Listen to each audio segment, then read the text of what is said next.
Seguimos avanzando, hermanos, en el tema de la nueva liturgia. Nueva liturgia. Ustedes ya saben qué queremos decir por la palabra liturgia. No tiene nada que ver con el romanismo, con el papismo. Liturgia simplemente quiere decir orden de adoración, de manera que estas lecciones son acerca del nuevo orden de adoración, ¿sí? Y ya, no más. Hasta ahora hemos visto la importancia del aspecto dialógico o principio dialógico en la adoración.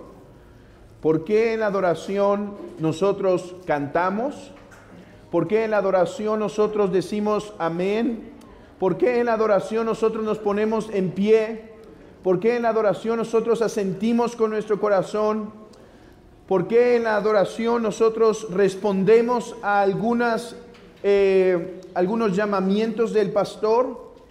Y esto es por el principio dialógico, porque la adoración no es un monólogo, sino un tiempo de comunión, un tiempo donde Dios habla, su pueblo responde, Dios habla, su pueblo responde, y vimos ese principio a través de las Escrituras. En segundo lugar, hemos insistido que todos los elementos que vamos a revisar tienen que de alguna manera o implícitamente o implícitamente estar contenidos en las Escrituras, de manera que no podemos inventar elementos en nuestra adoración. La semana pasada vimos el concepto de convocación y bendición. En la convocación hay tres elementos: llamado, respuesta de la iglesia, oración y confirmación, o como también se conoce, salutación. Y la bendición es aquel término de la adoración por medio del cual Dios bendice y confirma a su pueblo. Bueno, eso no es tan controversial, pienso, entre nosotros, porque eso es algo que ya hacemos. Hasta el día de hoy ya lo hacemos, ya lo practicamos. Pero hoy vamos a ver un elemento que quizá sí sea un poco extraño para algunos. Por lo tanto, yo les pido toda su atención, si esto parece extraño a ustedes, que puedan escuchar mi argumentación y al final, si hay preguntas, hacerlas. También les quiero decir, mis hermanos, que tienen toda la confianza de contactarme en privado por medio de mi WhatsApp o el Telegram y mandar alguna pregunta, pues estoy pensando al final de esta serie, hacer una lección de preguntas y respuestas sobre la liturgia, ¿sí? Ha habido buenas preguntas que han hecho los hermanos en privado. Me gustaría traer esas preguntas que hicieron en privado y ponerlas en público por si son las preguntas de alguien más, y así buscar responder a esos comentarios. Pero bueno, hoy vamos a ver el tema de el elemento de la adoración, que es recitando la Biblia y los credos históricos en la iglesia. Recitando la Biblia y confesando la Biblia y confesando los credos históricos en la iglesia. Creo que aquí el problema no está en recitar o confesar la Biblia. ¿Qué es confesar? La palabra confesar quiere decir lo mismo. Decir lo mismo. Decir lo mismo que ¿quién? Decir lo mismo que Dios. O sea, por ejemplo, cuando confesamos nuestros pecados ante Dios, lo que estamos haciendo es diciendo lo mismo que Dios. ¿En qué sentido? Dios dice que nosotros somos pecadores, pero nosotros, rebeldes en nuestro corazón, decimos no, hasta que entendemos nuestro pecado y decimos, sí, soy pecador. Decimos lo mismo, eso es confesar, decir lo mismo. Bueno, en la iglesia confesamos la Biblia. ¿Qué quiere decir? Que citamos la Biblia, decimos lo mismo que la Biblia dice. Y para algunos esto quizá no es extraño. Para otros quizá un poco. Pero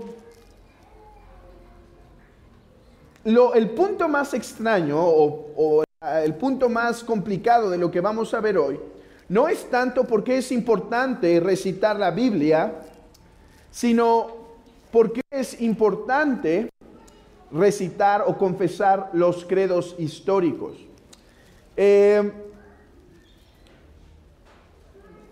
¿Por qué confesar la Biblia? ¿Por qué recitar la Biblia? Bueno, por aspectos de enseñanza, por aspectos de adoración, por aspectos litúrgicos. ¿Qué quiere decir el aspecto litúrgico? ¿Qué quiere decir el aspecto litúrgico? El aspecto litúrgico quiere decir que en la adoración nosotros somos enseñados e instruidos por recitar la Biblia, Pero creo que en este no hay tanto problema como en los credos históricos. Ahora, mis hermanos, yo aquí les animo mucho a que hagan sus preguntas en privado o en público y que no se queden con las dudas. Miren, hablando con algunos hermanos, me doy cuenta que venimos de contextos tan diferentes, y que tenemos opiniones y gustos tan diferentes. Y es bueno que vengan las respuestas para yo saber cómo responder, qué más tratar, qué otro punto tocar y demás. Por ejemplo, hay hermanos que vienen de otras iglesias que eran un tanto litúrgicas, o sea, tenían una buena liturgia, rica, enriquecida. Y ellos pueden decir en el corazón, me gusta ahora la liturgia que es más sencilla. Y otro hermano que quizá también viene de una iglesia también litúrgica, dice, yo extraño eso. Estoy aquí porque se predica la verdad, pero yo extraño eso. He hablado con hermanos y dicen, el hecho de ponernos en pie para leer me parece tan extraño. Me parecía tan extraño antes, porque era como católico para mí. O decir que esto era la palabra de Dios, me parecía tan extraño. O hermanos decían, a mí me causaba problema que cuando se lee las escrituras, solo lo lea uno y no toda la iglesia. Hermanos, y hay infinitud de cosas.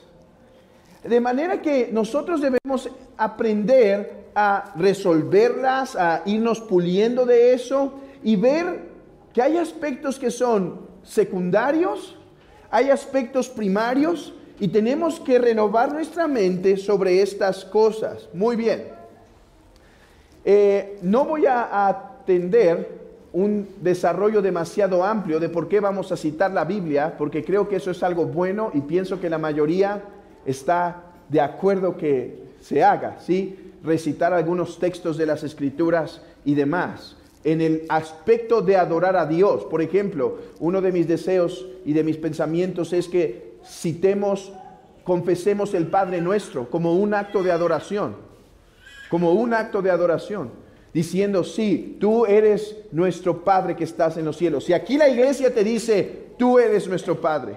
Y que el mundo escuche aquí reunido, que escuche, Él es nuestro Padre que está en los cielos. Y queremos santificar su nombre y demás. Pero no voy a abordar tanto este tema, repito, porque pienso que esto no es tan problemático. Citar la Biblia en la iglesia, pienso que es algo bueno, ¿no? Pienso que es algo que se debería esperar. Muy bien. Mi enfoque estará más en por qué confesar los credos históricos. ¿Por qué dentro de nuestra liturgia, ya sea en la mañana o en la tarde, vamos a recitar, a confesar credos históricos como el credo de los apóstoles, el credo niceno, el credo de Calcedonia, el credo de Atanasio y demás? ¿Por qué esto? Bueno, déjenme darles algunas razones. 7 razones. Voy a empezar con las menos fuertes y voy a terminar con lo que creo es más fuerte. ¿Por qué lo hacemos? En primer lugar, ¿por qué confesar los credos históricos y las confesiones? No es la confesión de credos históricos poner a la Biblia en segundo lugar en nuestra iglesia. No es poner algo que no es la Biblia y nosotros somos sola escritura. Bueno, hermanos, esa no es una buena objeción, porque ¿qué es el sermón? Sino una reflexión del pastor sobre el texto bíblico, una reflexión bíblica, escritural, espero correcta la mayoría de las veces, sobre el texto bíblico, y es confesado por el pastor, o sea, declarado por el pastor y recibido por la iglesia. ¿Qué son los credos históricos? ¿Por qué es legítimo citarlos en la iglesia? Porque creemos que estos credos son en realidad maneras resumidas del contenido de las escrituras. Si alguien objeta, no deberíamos usar credos en la iglesia porque la Biblia es suficiente, ahí también ya mató el sermón de la tarde o el sermón de la mañana. Porque si la Biblia es suficiente, ¿por qué hay un sermón de exposición en donde un pastor va a citar un montón de palabras que no están en la Biblia para intentar transmitir el sentido de la Biblia? Así que esa no parece una buena objeción. Peor, pero esto lo trataré más adelante, peor si me meto con el tema de los himnos. ¿Por qué no somos solo salmodia? ¿Por qué no cantamos solo salmos y esos son los salmos que Dios inspiró para cantar? ¿Por qué usamos himnos? ¿Qué son los himnos? Y eso ustedes lo confiesan con su boca. No es solo que escuchan al pastor decir palabras que no están en la Biblia en el sermón, sino que es la esencia de la verdad de la Biblia. Sino, ¿qué son los himnos, hermanos? Son creaciones de hombres respecto a verdades de la Biblia. Díganme en qué versículo está gracia, ¿cómo se llama? Sublime gracia. ¿En qué versión de sus Biblias la tiene? ¿Por qué lo cantan si la Biblia es suficiente? Con eso solamente estoy intentando resolver algunas posibles objeciones para que veamos, hermanos, que a veces podemos ser un poco inconsistentes en nuestras posturas. De hecho, tengo que platicarles algo.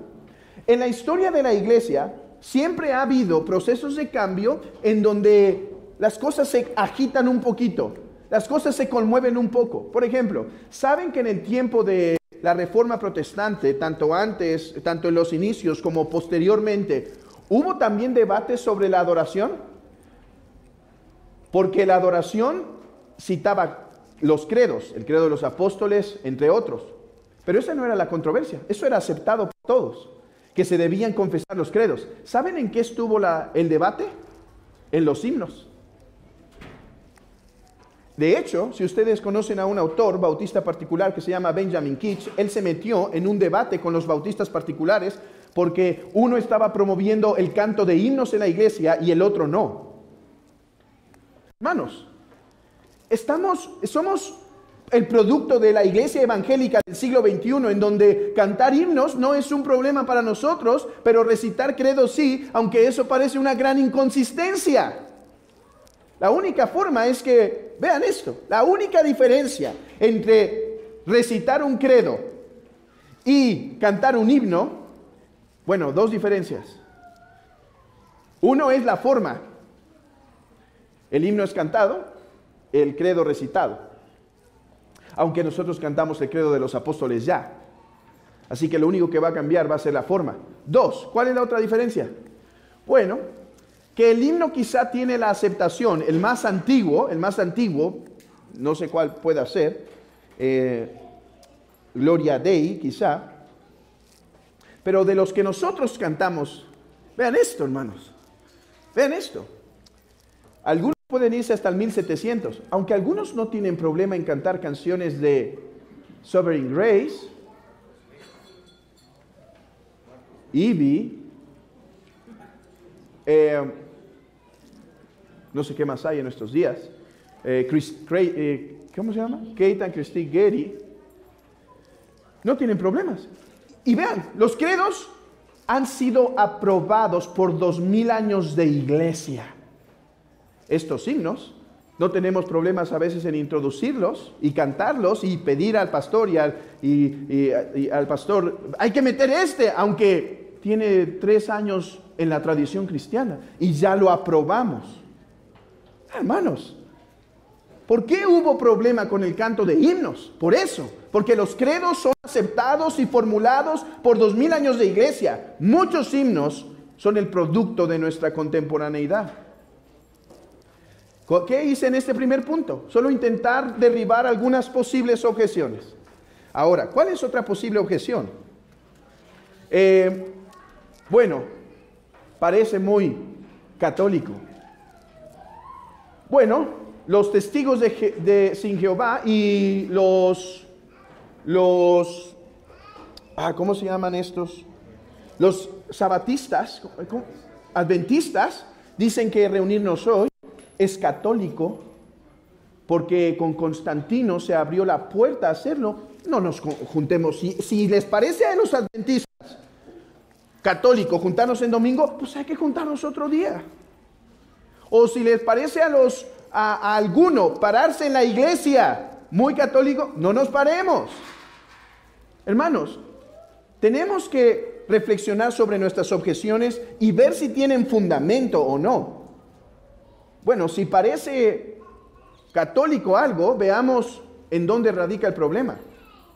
En dónde está la situación. O sea, debemos despojarnos de esa bendición solo porque alguien nos lo copió. La iglesia verdadera es la iglesia evangélica, no el romanismo. Ellos en Trento se apartaron de la iglesia. ¿Les vamos a dejar nuestra herencia? 2. ¿Por qué recitar credos? Porque es una práctica histórica. Recuerden, estoy yendo de lo menor a lo mayor, ¿sí? Es una práctica histórica. La recitación de credos y confesiones es algo que puede rastrearse hasta muy temprano en la historia de la iglesia. Bien dijo un autor, desde los primeros tiempos también se enseñó al pueblo de Dios a confesar su fe corporativamente, es decir, cuando se reunían como un cuerpo para el culto. De hecho, si ustedes revisan el documento llamado la Didaché, parece que lo que tenemos ahí, y ahorita vamos a ver en algunas partes de la Biblia, que parece que tenemos prototipos de credos que es creído, o sea, se cree que eran confesados dentro de la iglesia. Pero además, por la riqueza histórica, porque cuando recitamos un credo, hermanos, cuando cantamos un himno de estos que mencioné, decimos, nosotros pertenecemos a la iglesia de nuestros días. Y no estoy en contra de si hay algo bueno en ellos. De hecho, nosotros tenemos algunos. No estoy en contra de eso. Lo que estoy diciendo es, cuando cantamos esos himnos, decimos, nosotros somos parte de esta era cristiana, porque cantamos los mismos himnos. Bueno, cuando recitamos credos, decimos, nosotros tenemos 2000 años de historia. Nosotros somos una iglesia con los 2000 años que han transcurrido. Es por eso que fue tan aceptado y es por eso que las iglesias protestantes, como de Calvino, de John Knox y otras que mencioné la vez pasada, integraron la confesión de credos inmediatamente para enseñar a su iglesia una verdad. Nosotros somos los herederos de esa tradición. Para enseñar, los credos tienen varios propósitos. Uno es de adoración, como lo vamos a ver al final. Otro es pedagógico, por medio de ese enseñamos cosas. Bueno, Históricamente esto ha sido así en las iglesias, incluso las iglesias protestantes, las iglesias cristianas protestantes, para enseñar a la grey de Dios que nuestra es esa tradición. 3. ¿Por qué recitar credos en la iglesia? Porque son instrumentos pedagógicos. Creemos que la recitación, dice un autor, conduce a la memorización. Es muy importante que entendamos los fundamentos del cristianismo y hay algunas cosas que deberíamos haber memorizado. Y no solo vamos a memorizar credos, esto también nos va a hacer memorizar varios versículos de la Biblia que quizá adoptando la práctica que tiene la Iglesia de los Lagos en Costa Rica con nuestro hermano Eduardo Flores, memorizan un texto en particular durante el mes para poderlo también citar en adoración a Dios en la iglesia. Hoy las iglesias están afanadas por hacer discipulado. Hermanos, yo vengo de una iglesia en donde ya tenían todo su programa bien estructurado de discipulado. Ya levantó su mano, pasó al frente y tenían afuera unos cazadores de levantamanos. Y entonces iban por ellos.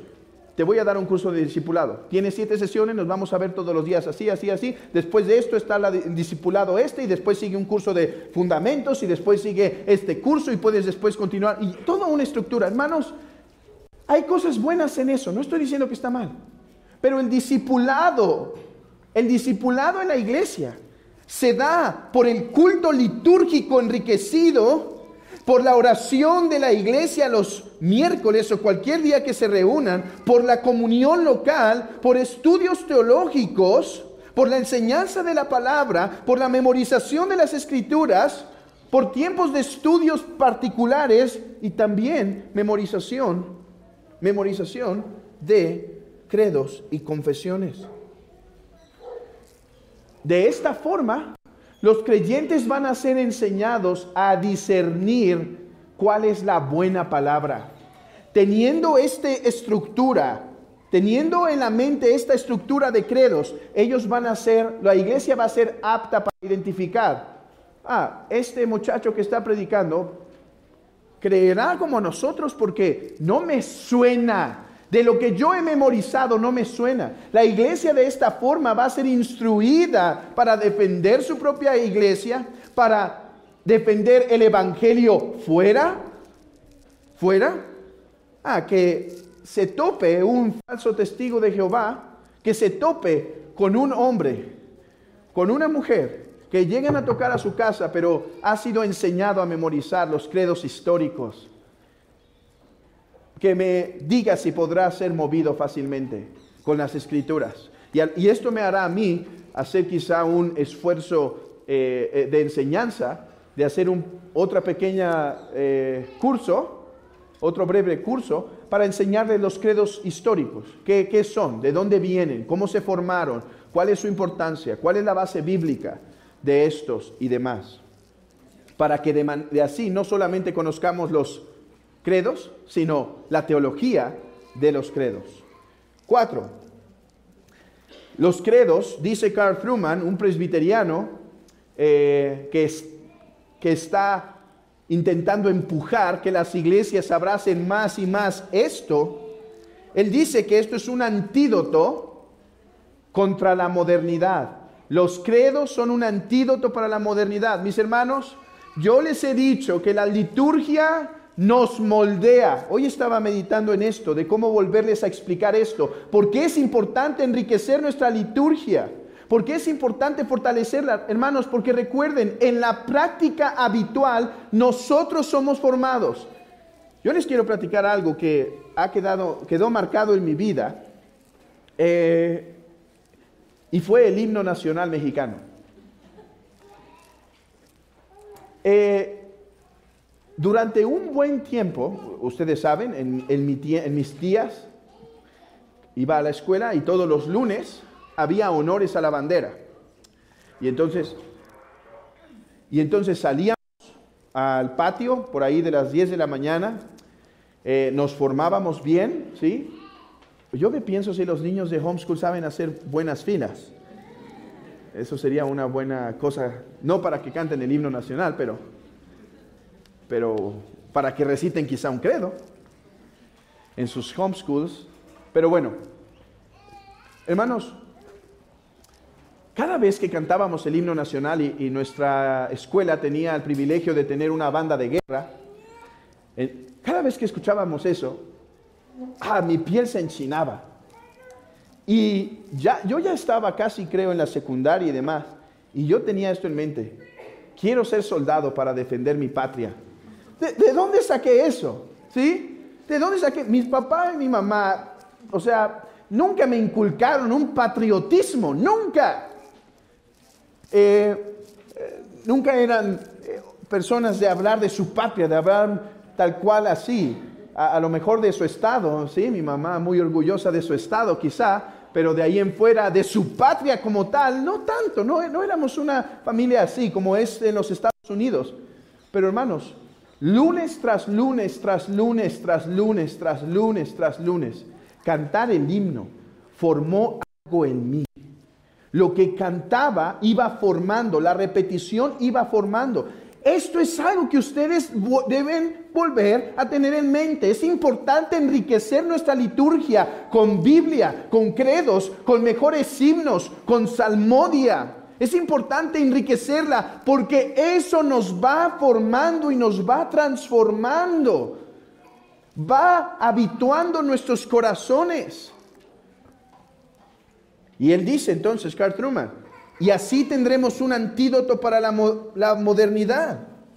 Por ejemplo, la modernidad dice, y así están los jóvenes de orgullosos hoy en día, o estamos: no, nosotros tenemos todas las respuestas para nuestro día. ¿Qué dicen los credos? No, toma lo que ellos ya hicieron. Es más sólido de lo que quizá tú podrías hacer hoy. Los credos y confesiones nos recuerdan que nosotros no somos el centro del universo. Ni somos nosotros quienes definimos la realidad o la doctrina. Dios la define y esto ya se definió. Así que los credos incluso ayudan a combatir el espíritu moderno. En quinto lugar, es un medio para fortalecer la unidad de nuestra iglesia. La confesión de credos fortalece nuestra unidad como iglesia, con la iglesia universal y como iglesia local. Vean esto: al recitar los credos, el propósito no es simplemente declarar un conjunto de verdades proposicionales, dice Trueman. Más bien, la acción es algo más rico que esto. Para decir lo obvio, en la recitación de las palabras de los credos juntos, cada miembro de la congregación se identifica públicamente con todos los demás miembros en la expresión de unidad corporativa de la creencia del evangelio común. Y es que Efesios dice que tengamos un solo Señor, una sola fe, de manera que la práctica de los credos fortalecerá esto. Ahora, llegamos a los dos puntos más importantes. ¿Por qué recitar credos? Yo he dicho que no podemos poner algo en la iglesia, según el principio regulador, simplemente porque es histórico, ¿verdad? No podemos poner algo en nuestra adoración simplemente porque es histórico. Tampoco podemos hacerlo simplemente porque es bueno o porque es útil para enseñar. No. Para algunos es histórico tener cantatas de niños o solos de algunos solistas cantantes. Eso es lo tradicional, pero no podemos hacer eso simplemente porque es tradicional. ¿Por qué debemos adorar como lo hacemos? Porque la Biblia lo demanda implícita o explícitamente. ¿Y dónde se nos dice que debemos usar credos? Yo quiero ser claro en esto. Los credos, la recitación de credos, no es algo que está mandado explícitamente en la Escritura, pero es algo que se subsume, que se pone debajo de himnos y oraciones. El hecho de que debemos cantar himnos y oraciones hace posible el hecho de credos. Vean esto, hermanos. La iglesia protestante del siglo XVI y XVII fue celosísima de quitar todas las cosas de la adoración a Dios, que no estaban en alguna manera mandadas o prescritas por Dios. La pregunta es, ¿por qué no quitaron los credos si no tenemos ningún versículo de la Biblia que dice recita credos? ¿Por qué? Porque ellos vieron que la recitación de los credos es algo que se sugiere o se deriva de que la iglesia está mandada a entonar himnos y oraciones. Eso sí se dice explícitamente, que se hagan oraciones en la iglesia y que se canten himnos y cánticos espirituales. Todo lo que ya vimos atrás no es suficiente. Nos anima quizá, pero no es suficiente. La base debe estar en algún principio de las Escrituras, en la Escritura misma. Hermanos, cada vez que oramos y que ustedes se unen en oración al pastor o al que dirige a orar, cada vez que hacen eso, ustedes están confesando a su Dios. Por ejemplo, ¿qué hacemos cuando en oración decimos, Padre nuestro que estás en los cielos, santificado sea tu nombre? Pero quedémonos ahí, Padre nuestro que estás en los cielos. Confesamos como iglesia su grandeza. Confesamos como iglesia su poder. Por ejemplo, en Segundo de Reyes, capítulo 19, versículo 15, tenemos este mismo hecho. Una oración acompañada de confesión. Una oración acompañada de confesión. Segundo de Reyes 19, 15. Y oró Ezequiel delante de Jehová diciendo, Jehová, Dios de Israel, y aquí viene su confesión, que moras entre los querubines. Esto no es una petición, no es un acto de pedir perdón por sus pecados, esto es un acto de confesar la grandeza de su Dios. Que moras entre los querubines, solo tú eres Dios entre todos los reinos de la tierra. Tú hiciste los cielos y la tierra.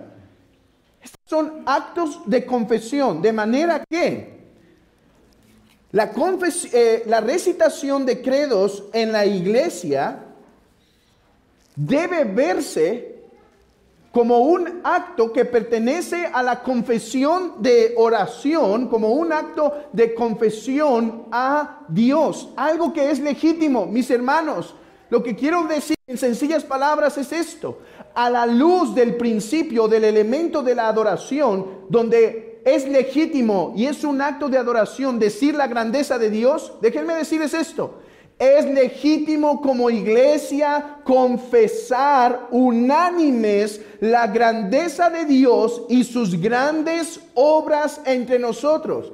Si alguien está en contra de la recitación de credos, la pregunta es, ¿cuál es el principio del cual estamos en contra? En confesar unánimemente la grandeza y el poder de nuestro Dios.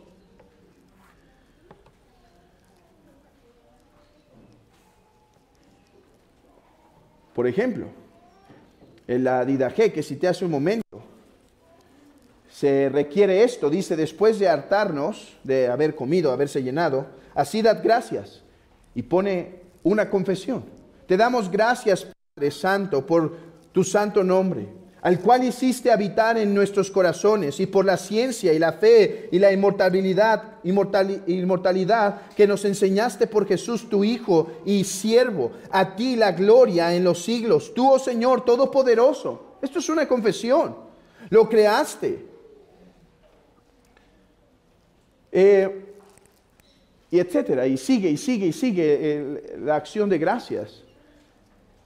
Hermanos, es por esta realidad que no es extraño encontrar en algunas epístolas paulinas credos ya recitados en las iglesias y que Él adaptó, guiado por el Espíritu Santo, para ser guardado del error, para instruir a la iglesia. Por ejemplo, abran sus Biblias en 1 Timoteo, capítulo 3.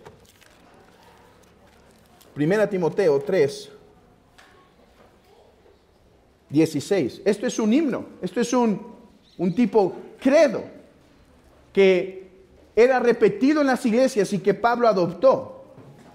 Dice: indiscutiblemente grande es el misterio de la piedad. Dios fue manifestado en carne, justificado en espíritu, visto de los ángeles, predicado a los gentiles, creídos en el mundo, recibidos arriba en gloria. Y Filipenses capítulo 2 es otro. Filipenses capítulo 2. Esto es otro himno que los eruditos reconocen que ya estaba en boga en las iglesias y que es adaptado por el apóstol Pablo, guiado por el Espíritu Santo, obviamente. Haya pues en vosotros este sentir que hubo también en Cristo Jesús, el cual siendo en forma de Dios, no estimó el ser igual a Dios como cosa que aferrarse, sino que se despojó a sí mismo, tomando forma de siervo, hecho semejante a los hombres, y estando en la condición de hombre, se humilló a sí mismo, haciéndose obediente hasta la muerte y muerte de cruz. Bueno, los credos son bíblicos, y es bíblico recitarlo en la iglesia porque es parte de nuestro acto como iglesia de confesar la grandeza de nuestro Dios. Pero principalmente, los credos son bíblicos a la luz de que los himnos son bíblicos. A ver, hermanos, hay una tradición, y me voy a extender hoy tantito más por causa de lo importante, y quizá comenzamos un poquito más tarde nuestro culto, pero esto es importante acabarlo. Hay una tradición protestante que solo canta salmos. ¿Por qué solo canta salmos? Porque según ellos no debe decirse o cantarse nada en la iglesia que no sea la escritura. Ahora, yo no sé, yo creo que ellos tienen un problema para justificar y qué lugar tiene el sermón, ¿sí? Eso es algo que a mí me trae sincera duda. ¿Qué parte tiene el sermón? Pero bueno, dejémoslo ahí. Yo creo que ellos, algunos de ellos, se puedan oponer a citar credos. Yo creo eso. Pueden decir, no está en la Biblia, no lo debemos citar como congregación. Bueno, yo, por otro lado, difiero con eso y pienso que los himnos, las creaciones del pueblo de Dios en cuanto a la música y la adoración, es algo que la iglesia debe cantar. Debe cantarse en la iglesia himnos y cánticos espirituales. Y si estos que citamos son himnos que eran cantados en la iglesia, tenemos mayor razón para justificarlos. De manera que la iglesia debe cantar salmos y debe cantar himnos. ¿Qué son himnos? Creaciones de hombres teológicamente correctas, entonadas en comunidad por la iglesia. Yo creo que todos aquí estamos de acuerdo de eso. O si alguien piensa que debemos argumentar por la sola salmodia, que a algunos les cuesta quizá más bien adaptarse a eso, lo hablamos. Pero nosotros creemos que los himnos son bíblicos. Es correcto que la iglesia, con su aspecto creativo de no contener el gozo de Dios, ponga palabras, ponga rimas, ponga cantos y los exprese, mis hermanos, a la luz de lo que es un himno y de que somos mandados como iglesia a cantar himnos. Es que los credos tienen su lugar en la iglesia y por eso la iglesia protestante no los desechó. Aquella iglesia del siglo XVI y XVII que estaba preocupada porque no pusiéramos nada en la adoración, que no podía tener una justificación bíblica, no eliminó los credos porque los vieron como aquel acto en donde la iglesia está entonando verdades bíblicas, verdades teológicas, creadas por no un hombre, sino por muchos hombres, que han sido el consenso de la iglesia por los años. Es por eso que creo que es lícito, correcto, legítimo y bíblico recitar credos en la iglesia local. Pero por último, ¿por qué recitar credos en la iglesia? Porque es un acto de adoración. Porque es un acto de adoración. Porque cuando confesamos credos y la Escritura, en primer lugar reconocemos, hoy yo digo lo mismo que Dios, porque Él transformó mi corazón. Cuando confesamos un credo, adoramos a Dios, porque confesamos que si ahora podemos decir lo mismo que Dios, es porque Él nos transformó. Mis hermanos, ahí afuera hay un mundo que dice todo el tiempo lo contrario de Dios. Le cuentas en el centro, te paras y predicas la historia de la redención, y ellos dicen, eso no pasó, eso no ocurrió. Pero la iglesia, aquel grupo de creyentes transformados, se congrega el domingo y dice, sí, eso pasó. El Verbo se hizo carne y murió por nosotros, fue crucificado por Poncio Pilato, y nosotros creemos esa verdad, creemos esa realidad. En segundo lugar, porque confesamos como iglesia nuestra unidad. Mis hermanos, esto es un acto de adoración. Hoy la unidad de la iglesia no se busca a través de tener un pastor y muchas iglesias como hace Roma.